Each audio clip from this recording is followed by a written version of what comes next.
Here's a bunch of stalker and or home invasion horror movies. Number one, Watcher. This movie is just like the epitome of like the man not believing the woman when she says that something's wrong. And you don't even know whose side to believe. You don't know if she's right, if she's wrong. And it all just culminates in this very climactic ending. Unsane is another movie where you just don't know whether she's right or wrong. You feel like you're going crazy with her the whole time. This movie is about this woman that like accidentally, voluntarily commits herself to a mental hospital. And she swears that one of the doctors or nurses there is her ex-stalker, but nobody believes her. And again, you don't even know whether you should believe her or not. This one was super low budget, so don't expect this big cinematic masterpiece. It was literally filmed on an iPhone, but I fucking loved this movie. I love the 2020 Invisible Man. Elizabeth Moss carries this whole movie and is fucking incredible. And I put this next because once again on theme with the whole nobody believes the woman.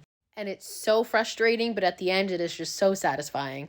P2, a very underrated 2000s stalker movie. This one's about a woman who comes face to face with her stalker in a parking garage with literally no way out. Nobody puts enough respect on 1 Hour Photo because this is definitely like one of Robin Williams' best roles and by far his creepiest role. This one is definitely more of a thriller than a horror, but for sure falls into the stalker category. The Strangers is my favorite and I believe to be the best home invasion movie of all time. This is the movie that made everybody scared to be home because that's all you had to do to get attacked. I obviously have to put a Flanagan movie on here, a stalker / home invasion movie, Hush. Kate Siegel is a queen, and I fucking love her in this movie. When a Stranger Calls, but I actually recommend the remake. I like the remake a whole lot better than I like the original. And this is actually probably one of my favorite 2000s horror movies. People who hate on this movie, you are just simply wrong. I don't care. Another home invasion movie that I love because it's just so out of the ordinary is The Collector. Because the person doing the first home invasion ends up not being the villain and actually the hero in the story. So it's just super unconventional, and this one is also really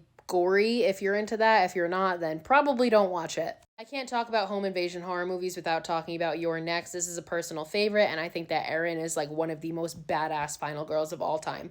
These next two are a little bit more intense and definitely not for the everyday horror watcher. Funny Games, either the original or the remake because they are both basically shot for shot and have the same director and are equally as good. This one is about these two sadistic psychopaths that break into this family's home and torture them, and it's just fucking brutal. And another one not for your casual horror watcher, but the French film Inside from 2007. This one is about this pregnant woman who is stalked by this woman. We don't know why until the end, and she ends up breaking in and just like brutally attacking her. Just proceed with caution on this one.